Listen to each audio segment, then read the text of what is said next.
Optimisme kami di PSSI untuk back to back emas itu ada alasannya.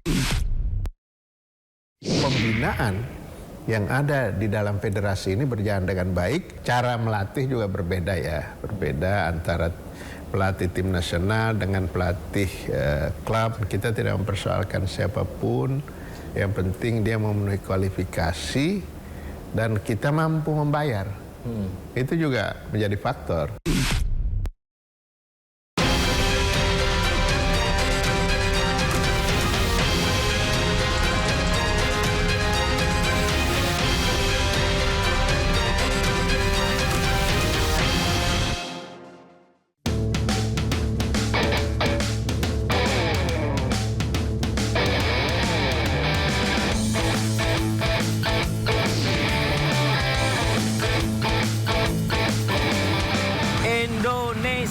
Indonesia. Ya, kalau bicara soal timnas Indonesia putra, kita selalu berharap agar skuad Garuda ini makin terbang jauh tinggi ke udara prestasinya gitu. Meskipun belum lolos ke Piala Dunia, tapi bukan berarti asa kita berhenti karena masih banyak ajang-ajang yang bisa diikuti untuk bisa berprestasi lebih tinggi lagi. Timnas Indonesia saat ini sedang menggali asa kembali dengan meraih prestasi. Salah satunya adalah di SEA Games Thailand yang akan berlangsung nanti. Apakah skuad Indra Syafri bisa menjawab dan juga bisa melegakan setidaknya sedikit dari kekecewaan kita yang tidak lolos Piala Dunia untuk bisa meraih prestasi di SEA Games?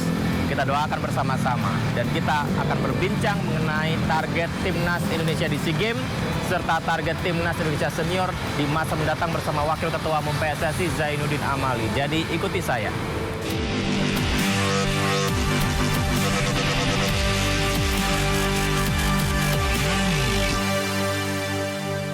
Ya pemirsa, kalau kita ingin bicara soal timnas Indonesia, Garuda Indonesia, tentu saja prestasi mendunia yang benar-benar kita harus tuju dan kita jadikan target utama.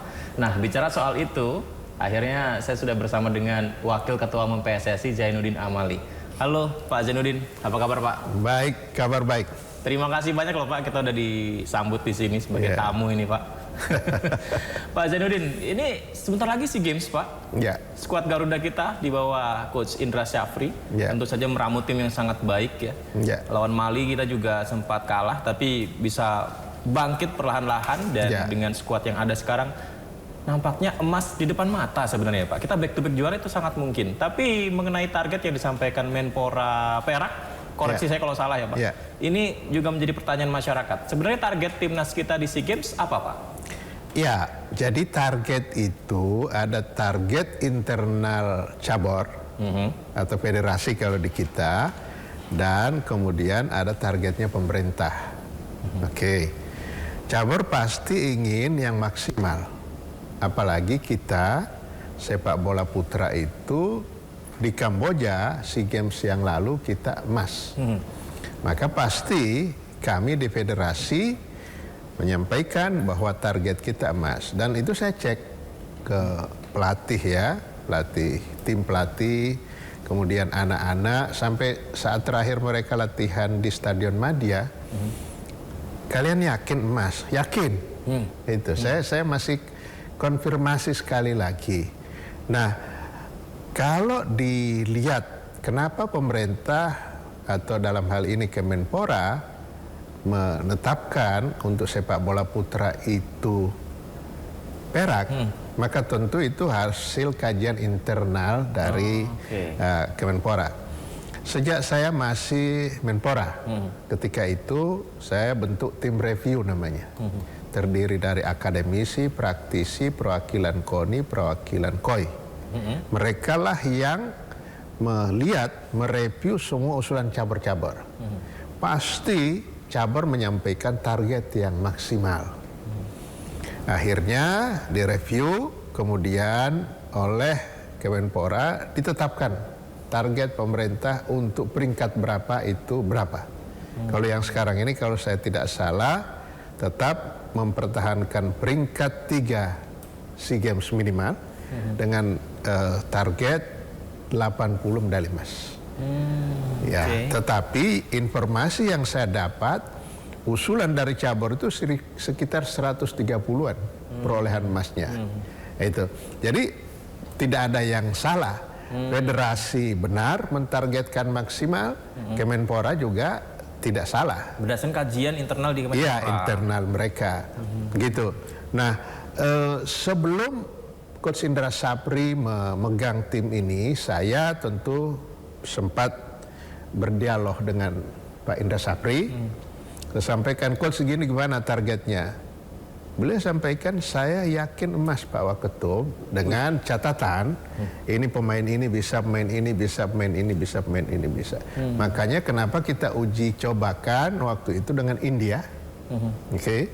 Kemudian yang terakhir, yang levelnya lebih tinggi lagi, yang lebih keras lagi dengan Mali. Ya? Mali. Jadi saya kira ini satu hal yang biasa saja. Dan bagi cabur atau bagi kami federasi di PSSI, ini menjadi cambuk untuk menunjukkan bahwa pembinaan yang ada di dalam federasi ini berjalan dengan baik, sehingga untuk kelompok umur seperti yang sekarang yang akan tampil di SEA Games, mereka mampu menunjukkan itu. Karena sebagian besar ini adalah pemain-pemain yang sekarang main di Liga 1, yang sekarang namanya Super League. Dan yang dulunya Liga 2 sekarang menjadi Champion League. Ya. Optimisme kami di PSSI untuk back-to-back emas itu ada alasannya. Bukan sekedar euforia bahwa kita harus emas, itu juga itu nggak realistis kalau seperti itu. Jadi Indra Sapri, kita bicara soal berarti ketika targetnya dari PSSI yakin emas ya Pak ya. Kita bicara timnya Pak. Indra Sapri meramu tim ini harus bisa saya bilang bertabur bintang Pak. Ada Mauro Zylstra ya. Berarti bisa main Mauro Zylstra. Insya Allah. Ada juga Ivar Jenner, ada juga Rafael Strijk, Marcelino, belum Doni Tripamungkas, ya kan? Ada beberapa pemain lain. Ada Dion di belakang. Dion juga. Wah ini bertabur bintang ini. Gimana Pak, Bapak melihat tim ini dan Indra Sapri-nya sendiri bilang seperti apa Pak untuk meramu ini? Ya, ini tinggal tergantung pada strategi pelatih. Itu. Kalau materi kita nggak ragukan. Apalagi ada anak-anak kita yang main juga di Super League di sini kan, di Liga Super kita. Itu ada Ferrari kan di belakang, ya kan. Kemudian ada juga Kadek dari Bali United, Kadek Arel dan lain-lain. Ya, Donitri. Itu saya kira membuat kita optimis bahwa tim ini mudah-mudahan secara teknis kita meyakini itu, tapi kan ada faktor juga non teknis. Dalam sebuah event kompetisi biasanya. Ini main di Thailand tuan rumahnya. Tetapi jangan menjadikan itu menjadi penghalang buat kita untuk memotivasi anak-anak. Itu. Jadi sehingga saya begitu dapat konfirmasi dari pelatih, dari anak-anak yakin dengan medali emas, maka saya pikir ya kita tetap saja di emas. Kemarin waktu memanggil beberapa pemain yang main di luar tuh Pak, kayak Marcelino, kemudian Ivar Jenner, Mauro Zylstra di Volendam, sulit nggak sih Pak? Karena ini bukan agenda FIFA kan ya SEA Games ya? Iya, itu komunikasi PSSI yang bagus dengan klub tentu sehingga mereka diizinkan ya. So kalau hanya dipanggil oleh pelatih saja tentu mereka tidak serta-merta, tetapi ini dibantu oleh PSSI yang berkomunikasi kepada klub-klub itu ya, sehingga mereka bisa datang. Itu paling penting. Sebab walaupun bukan di agenda FIFA, tetapi kalau komunikasi kita bagus dan mereka merasa juga harus membantu timnas, saya kira itu bisa diizinkan. Nyatanya mereka diizinkan. Nah, kemudian sempat juga viral di beberapa media sosial nih yang disampaikan Pak Sumarji bahwa ini seolah seperti bukan balas dendam ya, tapi seperti pelampiasan kita setelah kemarin tidak lolos Piala Dunia, Pak, dengan mencoba meraih yang terbaik di SEA Games ini, Pak. Apakah itu target utamanya itu, atau nanti sebenarnya setelah kita kemarin nyampe di putaran keempat dari Piala Dunia, kita masih ada jalan lagi ke depannya, Pak? Ya, kan masih ada. Memang yang paling dekat jaraknya dengan kualifikasi Piala Dunia ya SEA Games. SEA Games. SEA Games ya. Ada juga U17 kemarin di Doha ya, tetapi kan kita dapat kemenangan perdana ya perdana lawan Honduras kan itu.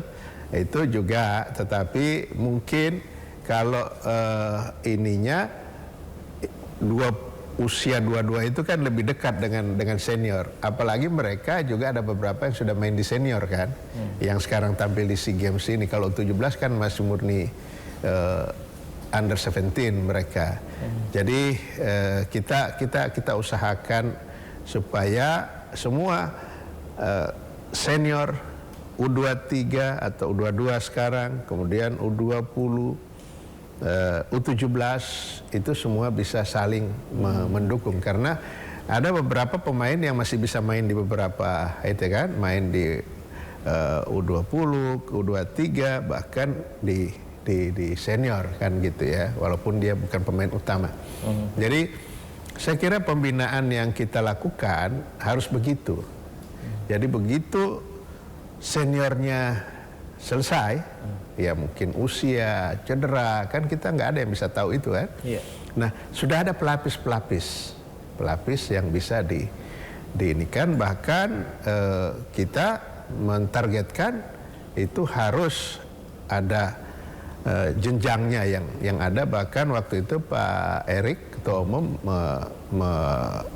merencanakan minimal ada 150 pemain di seluruh lapisan itu.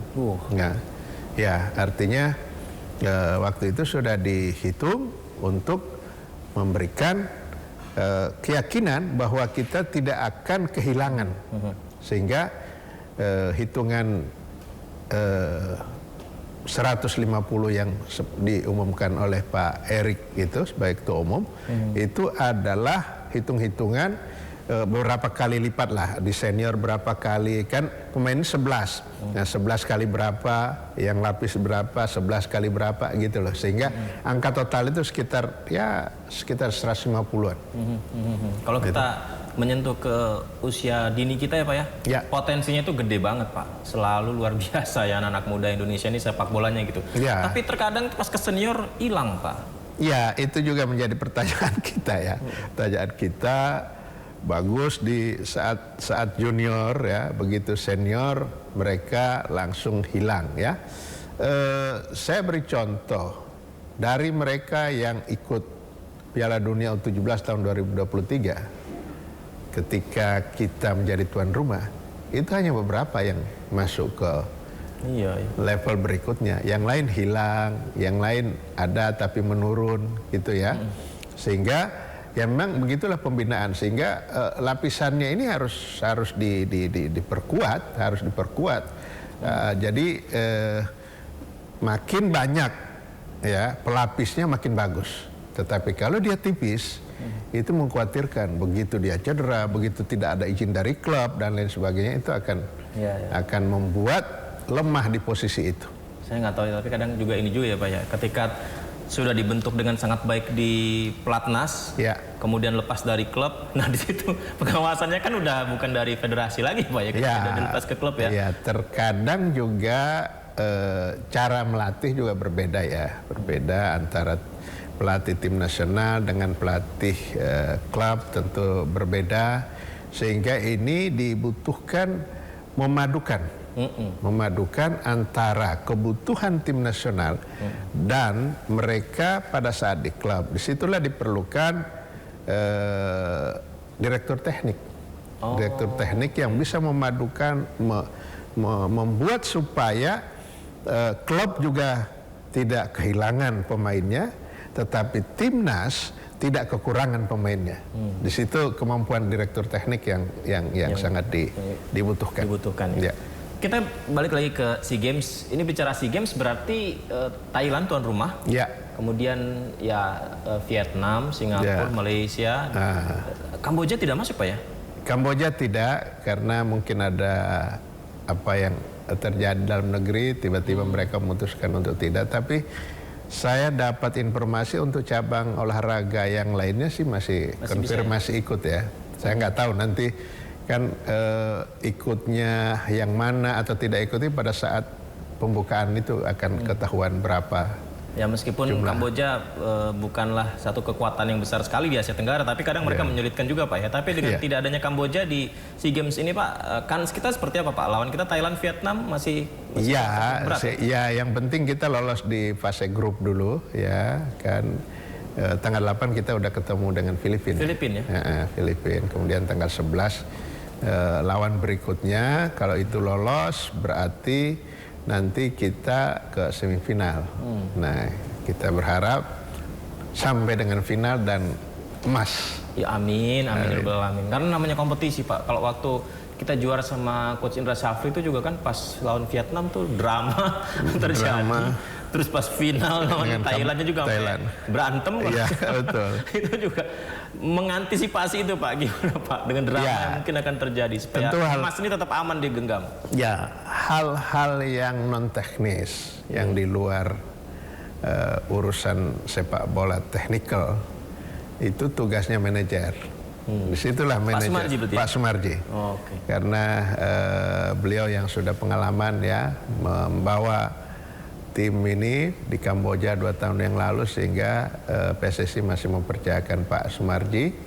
Dan apa namanya, pasti oleh Pak Sumarji sudah diantisipasi berbagai hal, berbagai kemungkinan yang non teknis. Kan tugas pelatih itu teknis, tugas manajer non teknis. Nah, itu pembagiannya, kenapa ada manajer, ada pelatih. Ya, dan itu rata-rata di tempat kita seperti itu. Kalau di Eropa udah dirangkap satu itu. Karena semuanya pelatih ya? Ya, karena non teknisnya tidak begitu. Kalau kita kan non teknisnya banyak juga. Iya, di Asia Tenggara ya masalahnya. Karena kan non teknis itu kayak faktor tuan rumah, betul. Wasit, wasit, kemudian soal ditaruh kita di penginapan yang jauh atau juga pernah itu ada waktu dijemput dipakai muter-muter untuk ini kan, untuk supaya marah, supaya emosi itu. Jadi itulah tugas manajer. Tugas manajer. Tapi kayaknya waktu putaran 4 juga begitu kayaknya. Kita putaran keempat kok paling duluan gini pertandingannya ya. Tim lain lebih banyak istirahatnya. Piala Dunia. Piala Dunia adalah. Itu kalau kita sudah bukan tuan rumah ya begitu. Ya. Tapi udah siap ya buat. Harus sudah siap karena segala situasi akan dimanfaatkan oleh tuan rumah untuk kemenangannya. Tapi sepanjang masih di dalam koridor aturan-aturan sepak bola sih kita nggak ada masalah ya. Ya kan, gitu. Ya soal dicurangi, hati kita juga marah, ya biasalah itu di sepak bola kan. Itu. Karena kata pelatih Jepang kalau nggak salah, Hajime Moriyasu, mau dicurangin gimana pun kalau timnya kuat tetap akan menang. Betul. Kalau timnya kuat pasti, dan strateginya benar. Bisa jadi materi pemainnya bagus, tapi strateginya salah. Misalnya menurunkan susunan pemain itu penting, ya kan. Pergantian itu juga penting. Kalau itu salah, maka ya akan sia-sia materi yang bagus. Baik, pokoknya nih pemirsa kita aminkan ya Indonesia juara SEA Games 2025 tahun ini. Untuk cabang olahraga sepak bola. Cabang olahraga sepak bola putra. Amin. Oke Pak, yang berikutnya ini adalah mengenai kandidat pelatih timnas senior. Nah ini juga panas nih Pak. Kita akan ulas ya Pak ya setelah jeda ya Pak Indonesia. Tetap bersama kami pemirsa, kami segera kembali.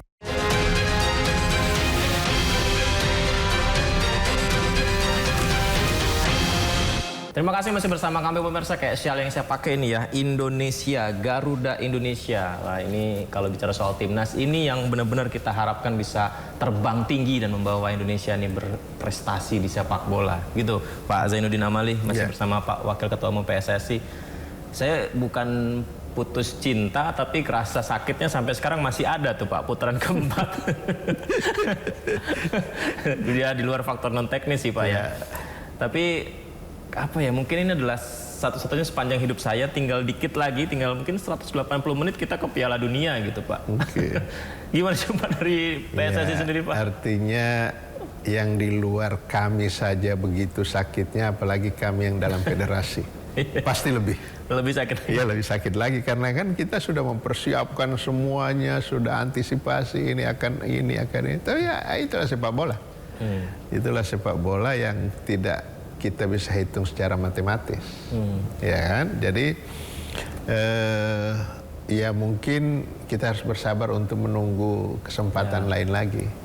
Gitu. Tapi kan dengan tidak lolos itu tidak bisa kita langsung bersedih sepanjang masa. Ya, jangan bersedih sepanjang masa, masih ada kesempatannya. Kan yang kita bina ini bukan hanya tim senior. Ada kelompok-kelompok umur yang lainnya. Nah, ini akan kita perkuat untuk mensuplai kebutuhan di tim seniornya. Jadi itu yang saya kira harus kita pikirkan. Bersedih sudah selesai, kita tinggalkan kesedihan, kita tatap ke depan. Soalnya kita kan pernah menang lawan Curaçao Pak. Kok dia yang lolos? Kok malah Curaçao yang lolos? Ya itu, makanya saya bilang sepak bola nggak bisa dihitung secara matematik, ya kan? Kalau dihitung matematik harusnya kita yang lolos bukan Curaçao kan, gitu ya? Karena dia kita kalahkan. Iya. Itu yang terjadi Pak ya. Oke, kita harus move on ya. Tapi begini Pak, kalau bicara move on kan timnas senior kita kosong ya posisi pelatihnya. Selama ini tuh beredar tuh yang ikut sholat Jumat di Istiqlal ternyata udah ikut klub di Uzbekistan. Timur Kapadze itu nggak jadi berarti Pak ya? Iya. Emang nggak di salah satu bagian yang 5 itu? Tidak. Karena kan ya? Saya waktu itu bilang, waktu ditanya oleh teman-teman media gimana, saya bilang arahnya ke Eropa karena Pak Marji waktu itu diminta untuk berangkat ke Eropa kan. Udah belum Pak Sumarji udah berangkat atau? Pak Sumarji tidak berangkat, digantikan oleh Pak Muhammad. Karena beliau SEA Games ya? Iya, beliau SEA Games, ada kegiatan di dalam negeri. Itu sudah ya kita berharap. Maaf Pak, berarti sekarang ini ada tim PSSI yang sedang di Eropa menjajaki 5 pelatih tersebut? Iya, ada ya termasuk direktur teknik. Oke. Direktur teknik juga ke sana, ya kan, karena dia yang harus mengusulkan. Zuyers? Iya, si Alexander Zuyers. Nah, itu dia ke sana juga dengan teman-teman, dengan Pak Henry dan Pak Muhammad. Itu, nah tinggal kita tunggu laporannya. Memang dari apa namanya yang dipersiapkan itu sekitar 5 orang ya yang sudah disampaikan waktu itu kan. Nah, tetapi kan belum tentu kelima-limanya juga bisa diwawancarai, bisa ya itu makanya kenapa kami di federasi itu tidak pernah menyampaikan nama karena takutnya nanti dia, saya enggak kok, saya enggak mau kok, saya ini kan. Iya. Nah itu hanya negara yang kita sampaikan. Berarti Timur Kapadze tidak ya Pak? Ya. Jesus Casas tidak ya? Dia negaranya apa? Irak dia, tidak ya berarti? Kok Irak? Bukan ya, dia mantan pelatih Irak ya? Iya.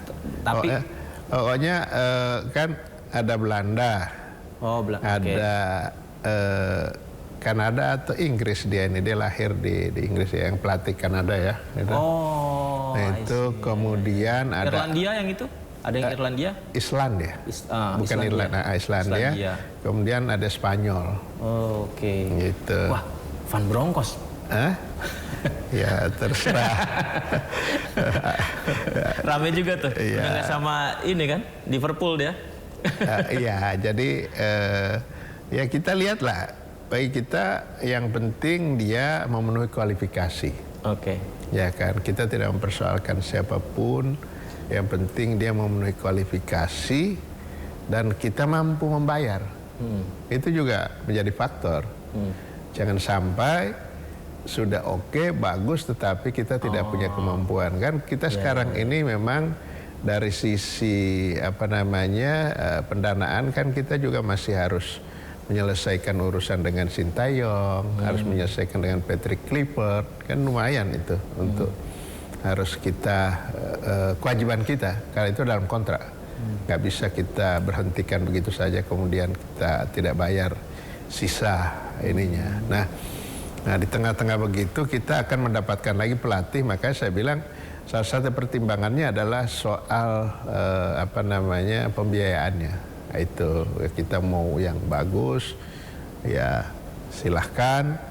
Tetapi saya belum mendapatkan informasi dari teman-teman yang lain ini datang pada saat wawancara yang sudah dapat informasi itu 2, yang Belanda sama yang Inggris tadi itu. Belanda Inggris. Ya itu. Namanya? Ya, namanya kan tadi udah disebut sendiri, saya enggak mau. Tahu-tahu nggak jadi atau dia marah. Kenapa saya disebut-sebut belum kontrak kok? Gitu. Iya. Karena ramai kan di Liverpool ya, Arne Slot kan dengan Van Bronckhorst itu sempat masuk radar juga informasinya. Betul. Kan di Inggris berarti kan? Iya, kalau Van Bronckhorst kan dia masih ada keturunan ya. Ada darah Indonesia. Ada darah Malukunya.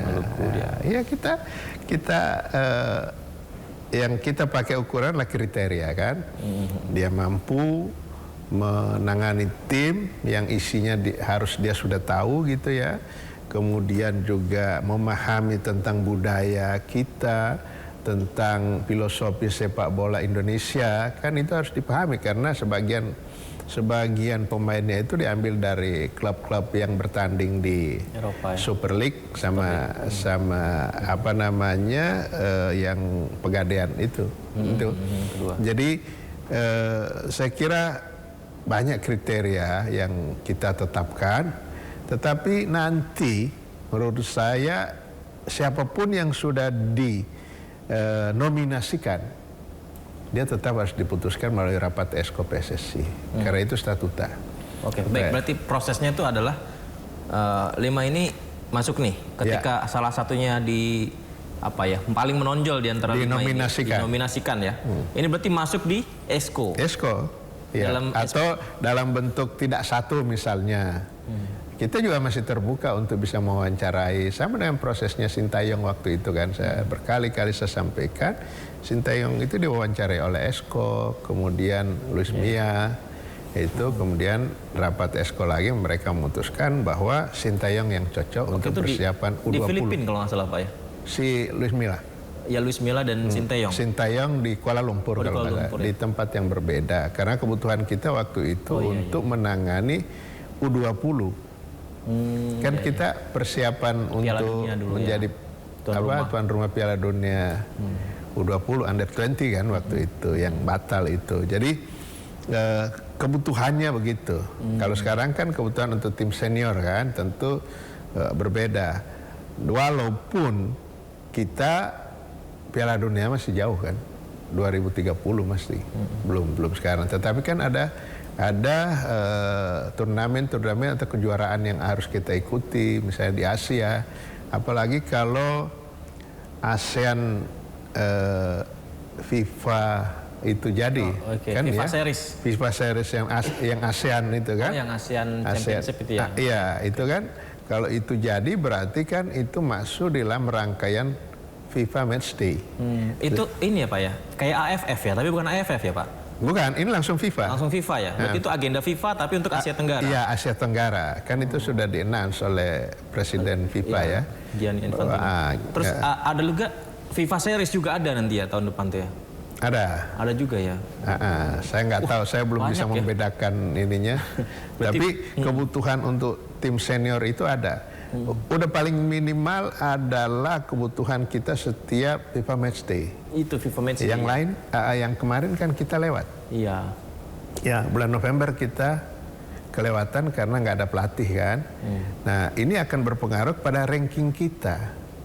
Kalau kita tidak ikut, sementara yang lain ikut, yang lain naik, kita stuck.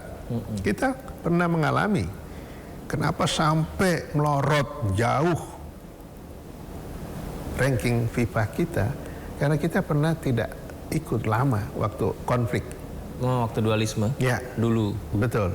Itu lama, sehingga kenapa sampai ke 170-an? 70-an? Itu bukan karena kita kalah-kalah. Karena nggak ikut? Karena nggak ikut, karena ada konflik. Sama seperti Filipina sempat naik juga, bukan berarti mereka kuat ya Pak. Iya. Karena terus melakukan uji coba internasional. Betul. Itu Brunei juga sama kan, sempat di suspend juga. Ya. Nah itu yang kita jaga sehingga ini tetap ada. Jadi kebutuhan untuk tim senior itu seandainya nggak ada turnamen, nggak ada kualifikasi, nggak ada, sudah pasti kebutuhan kita untuk FIFA Matchday. Karena itu akan menentukan peringkat kita naik dan turunnya. Itu. Pak, kita lihat nih Pak, timnas senior kita nih, wah luar biasa. Di kiper aja Pak, ada 2 kita gitu. Emil Audeiro, ada Martin Pas. Terus di Super League aja sekelas Rizky Ridho gitu Pak ya. Terus di luar negeri yang Verdong di Liga Prancis Utama, Jay Itzes di Serie A. Iya. Terus Kevin Dix di Bundesliga. Iya. Kita juga punya pemain-pemain yang luar biasa lainnya itu. Joey Pelupesi juga mainnya bagus banget. Tom Haye walaupun Super League tapi itu kualitasnya Iya bagus, kemarin saya lihat main dia. itu cetak gol kan? Iya. Itu luar biasa itu Pak.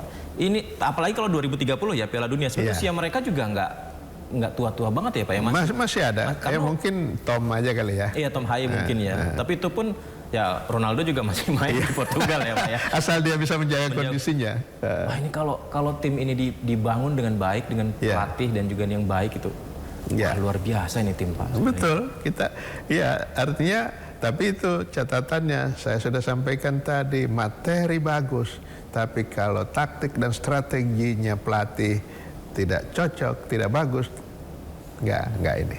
Kalau bicara strategi kita tuh maunya PSSI ini timnas senior ini seperti apa sih Pak? Apakah total football 3-4-3 atau main defense ketika lawan tim kuat lalu kita melakukan serangan balik? Gimana sih Pak? Saya kira harus fleksibel. Fleksibel ya? Harus fleksibel. Jadi siapa lawan? Harus kita samakan dengan apa yang mau kita hadapi. Gitu loh. Jangan sampai kalau kita menghadapi orang yang memang keinginannya bertahan terus, kita juga nggak ada counternya, itu juga akan rugi gitu. Jadi saya kira pelatih sudah tahu ya.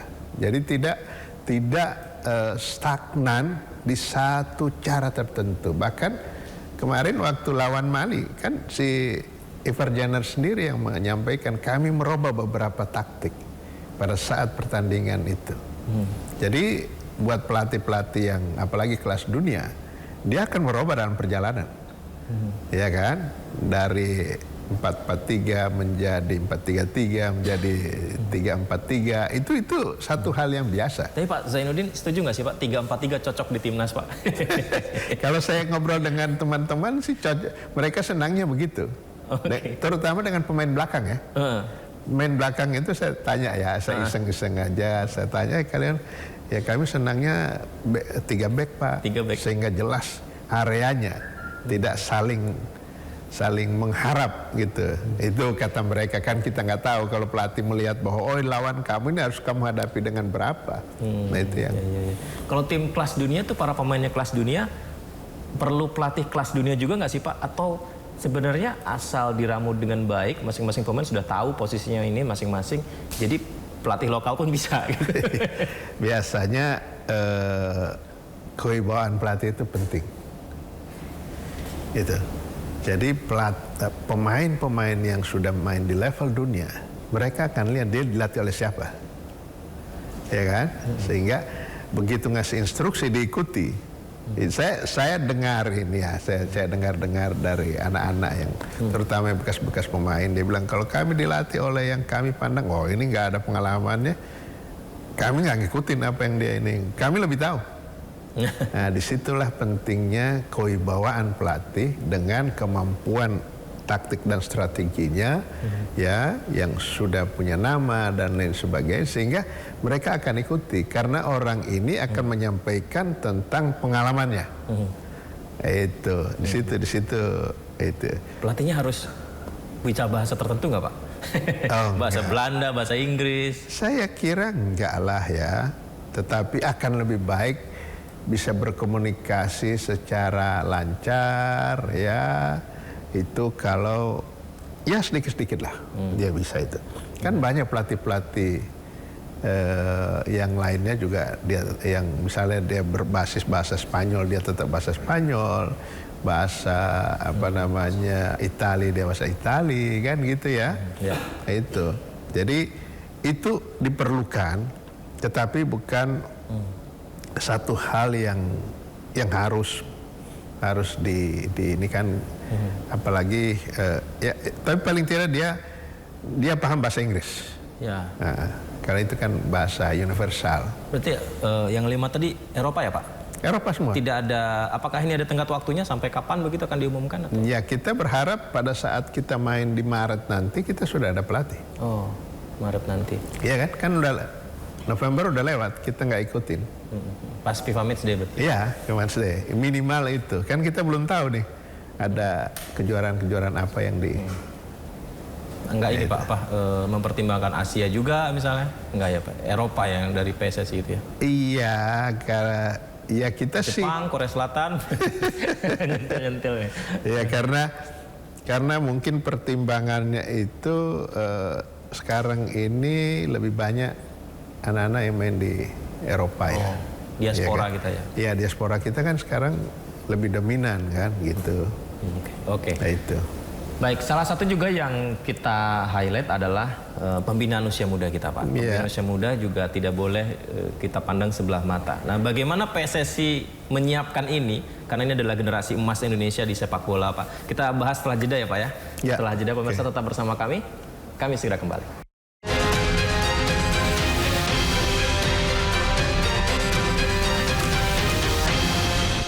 Pak Zainuddin, tapi kita semua setuju Pak ya, anak-anak Indonesia ini potensi pemain sepak bola Indonesianya tuh bagus sekali ya Pak ya? Ya, jadi beberapa pelatih yang pernah melatih itu sempat saya tanya tentang potensi sepak bola kita. Mereka umumnya menyatakan kita punya prospek, kita punya masa depan. Yang penting struktur pembinaannya jelas, tertata dengan baik, dari banyak sampai mengerucutkan gitu kan. Kan ininya kan begitu yang kita harapkan dari pembinaan itu. Kita punya 38 provinsi. Masa sih nggak bisa dapat dari situ? Iya. Talenta. Cuma memang selama ini kita belum punya strata pembinaan yang terstruktur dan konsisten. Itu. Termasuk kompetisi usia dini juga kah? Iya, kan yang konsisten itu Piala Suratin kan dulu. Nah sekarang di periode kami ini sudah dibuat beberapa tahapan kan gitu ya. Ada Elite Pro Academy itu juga? Ya, kalau itu langsung klub. Dari klub itu ya Pak ya? Ya, jadi ada kewajiban klub untuk membina usia-usia dini, usia muda. Nah, kemudian itu dikompetisikan oleh mereka di Elite Pro Academy. Itu menjadi sumber pemain mereka untuk diangkat ke senior. Kan saya kira klub-klub besar juga begitu. Ya, Barcelona, Real Madrid segala macam gitu kan. Kan mereka yang pemain-pemain yang bagus sekarang itu adalah pemain yang dihasilkan dari akademi mereka. Itu. Nah, itu juga menjadi salah satu syarat untuk lisensi klub. Klub licensing. Jadi kita akan cek mana pembinaan. Jangan pada saat ada kompetisi dia minjam dari sekolah sepak bola, SSB misalnya gitu. Iya. Nah, kita tahu itu. Itu ketahuan situ Pak ya? Ketahuan. Kan kita monitor. Tuh kok tiba-tiba dia lengkap pemainnya padahal sebelum-sebelumnya kita tahu nggak ada pembinaan ini. Berarti ini kan ada sesuatu. Ada minjam. Nah sekarang saya kira sudah bagus ya. Klub-klub itu mereka sudah mempersiapkan dari awal karena itu keuntungan juga buat mereka. Ya kan? Kalau dia bina terus, dia bisa menjadi pemainnya di tim seniornya klub itu. Atau kalau ada yang minat kan bisa ada transfer, ada bisa menghasilkan juga kan itu. Kalau PSSI itu ini juga nggak Pak, memperhatikan tentang kondisi kesehatan klubnya Pak? Kan nggak sedikit ya klub yang... Oh iya, kita perhatikan, tetapi sepenuhnya sebenarnya kita serahkan kepada PT Liga Indonesia Baru. PT Liga Indonesia karena Baru, mereka sebagai operator kan. Jadi yang tahu persis kondisi kesehatan keuangan dari klub itu adalah LIB. LIB ya. Ya, nah tetapi kalau nanti ada masalah, baru kita ikut turun tangan, menanyakan kepada LIB, ini kenapa terjadi begini, segala macam, ada penjelasan. Nah itu. Nah ini saya kira harus, sekali lagi harus kita lakukan. Kan kita tidak bisa bertumpu 100% kepada para pemain diaspora. Ya. Satu saat mereka juga akan habis, ya kan, karena kemakan usia dan lain sebagainya dan sebagainya. Tetapi yang pasti secara terus-menerus menjadi sumber ya talenta kita adalah pembinaan dalam negeri. Itulah sebabnya Erit Pro Academy itu kita seriusi, pembinaan di berbagai daerah juga kita dorong, dan untuk yang non Elite Pro Academy kan ada Piala Suratin yang sejak dulu itu ada kan. Ya, nah itu kita dorong terus, bahkan sekarang udah ada beberapa kelompok umur. Nah harapannya tidak pernah kering sumber kita. Nah, itu. Kemudian bagaimana dengan diaspora, kan itu tetap aja kita kolaborasi. Tetapi kita harus sadar bahwa ada masanya itu. Ada masanya. Sehingga mau tidak mau pembinaan di dalam negeri yang dilakukan oleh klub maupun oleh yang amatirnya oleh PSSI provinsi, itu saya kira harus jalan kompetisinya. Sebab dari kompetisi itulah akan menghasilkan kita bisa lihat talenta. Itu. Syukur-syukur ada pemain Indonesia yang awalnya dari klub Indonesia direkrut sama Barcelona atau Sassuolo, klubnya JIC suatu hari nanti kan. Kita berharap begitu. Harapannya begitu. Mereka punya pengalaman seperti Marcelino. Ya, Marcelino kan sekarang main di luar. Ya. Sehingga pengalaman dia itu juga bisa dia tularkan kepada teman-temannya yang berkompetisi dalam negeri untuk supaya mereka bersemangat, kerja keras, menunjukkan, dan ya mudah-mudahan dilirik oleh klub-klub besar dari luar negeri. Banyak loh, kita kayak JIC selalu bilang bahwa Rizky Ridho itu sangat layak main di Eropa. Ya kan? Betul. Mungkin tinggal nunggu momentum dan waktunya mungkin Pak ya. Ya, dan kembali ya tergantung kepada pemainnya, mau nggak dia. Kan ada juga yang ya berat meninggalkan tanah air, misalnya gitu kan. Iya kan? Kan berbeda, agak berbeda. Dia layak, dia diminati, tapi kemudian ya masih ada yang ya itu. Ada nilai lokal yang dia lokal. Soal makanan, soal cuaca mungkin Pak ya. Atau masih ada orang tua, masih ada itu kan berbeda kultur kita dengan kultur yang ada di Eropa sana. Betul, harus kuat secara mental. Betul. Satu hal juga yang kita antusias ketika melihat tim muda ini bermain sangat baik. Seperti timnas U17 kemarin di Piala Dunia ya, meraih kemenangan perdana untuk pertama kalinya di pentas dunia Piala Dunia gitu Pak. Tapi kita tuh agak dejavu saat eranya Evan Dimas. Era timnas 19 U19 Coach Indra Safri juga waktu itu.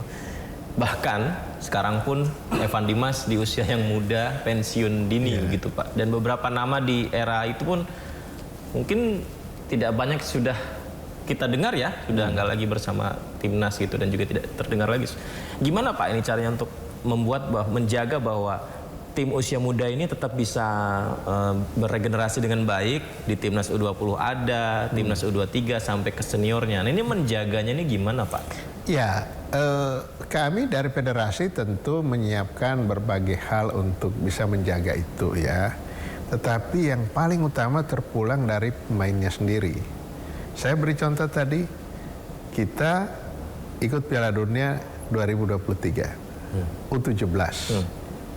Tapi karena tuan rumah, bukan karena terseleksi, ya. Oke. Tidak banyak. Setelah itu, setelah bubar tim itu, ya, saya belum melihat banyak yang masuk ke tim nasional. Kalau tersebar di klub, di apa, mereka banyak lah ya. Itu. Nah, ini yang harus disadari bahwa misalnya dari 30 belum tentu 30-30-nya jadi. Jadi 15 saja udah bagus kita. Iya, iya. Iya, itu. Nah, ada satu hal yang juga oleh federasi didorong terus ya, yakni tentang infrastruktur. Infrastruktur. Ya, infrastruktur itu penting. Karena kalau infrastrukturnya, stadionnya jelek, itu tidak bagus ininya. Pak Erik sebagai ketua umum tentu bekerja untuk berkolaborasi dengan instansi-instansi lain, dengan Kemendagri, dengan PU, ya, untuk memberikan penguatan terhadap infrastruktur yang di daerah. Stadion-stadion kan kita nggak punya, klub kita nggak punya, semua milik pemerintah daerah. Iya ya. Iya, nggak ada klub. Sewa mungkin Pak ya. Iya. Nah, kami dorong untuk bisa melakukan kerjasama, seperti pemerintah Kota Bandung dengan yang untuk GBLA ya, itu kan kerjasama berapa tahun dengan Persib, kemudian Bali United. Kalau itu kan punya sendiri dia. Oh, punya sendiri itu ya. Oh, yang di Gianyar enggak, punya pemerintah ya, itu juga. Itu jadi kalau yang Bali United yang baru yang di pinggir laut itu punya sendiri yang dia. 8 latihan. Iya. Oh, itu keren banget. Iya, betul. Iya. Itu bagus. Nah, ini Tangerang mungkin Pak ya? Ya, Tangerang ya, Tangerang juga gitu.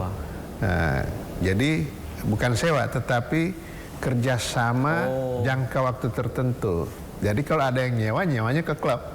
Nah, kemudian klub memberi kontribusi setiap tahun berapa, ya kan, untuk PAD dari daerah itu supaya pemeliharaan itu tidak menjadi beban APBD. Ya, jadi kita carikan jalan keluar seperti itu, supaya bisa dilakukan simbiosis mutualisme. Itu, jadi dibangun oleh pemerintah, tetapi dimanfaatkan oleh klub, tetapi pemerintah daerah punya manfaat karena tiap tahun harus kontribusi, harus bayar sewa dan lain sebagainya, bayar kontrak kan gitu ya. Nah, waktu tertentu baru kemudian bisa diperpanjang atau bisa dievaluasi. Toh juga itu tetap namanya milik Pemda. Kepemilikan nggak bergeser ke klub. Kayak GBLA itu tetap punya Kota Bandung, ya kan? Pengelolanya Persib. Itu. Kalau timnas gimana Pak? Ini juga boleh nggak Pak saya nanya Pak? Timnas kan juga kadang-kadang rebutan lapangan latihan juga ya Pak ya? Iya. Sebenarnya kita ini kan sudah ada yang diberikan FIFA itu di IKN. Di IKN itu gimana Pak perkembangannya Pak? Ya, tetapi masih belum ini juga gitu loh. Masih belum mungkin kalau IKN-nya sudah beroperasi penuh baru bisa ya, karena ya kalau misalnya timnas ditaruh di sana tentu butuh juga dukungan yang lain-lainnya. Kalau masih seperti sekarang kan, apalagi yang senior. Ya, mereka biasa di klub-klub Eropa terus ditaruh di sana. Tetapi saya punya keyakinan satu saat kalau sudah bagus, IKN-nya sudah beroperasi penuh, itu bisa kita gunakan.